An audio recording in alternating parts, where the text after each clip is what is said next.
আমার ছেলের পাগল করা হাসি আপনারা যদি একবার শুনে নেন তাহলে হয়তো আপনিও মুগ্ধ হয়ে যাবেন।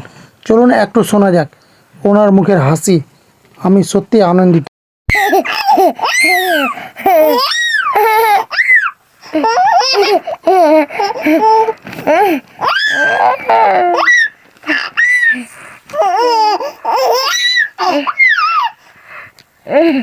একদম দম আটকে যাবে।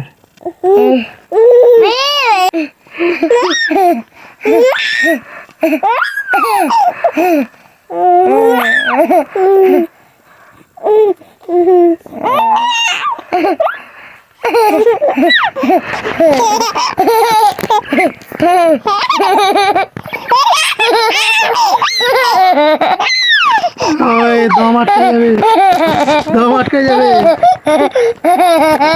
যা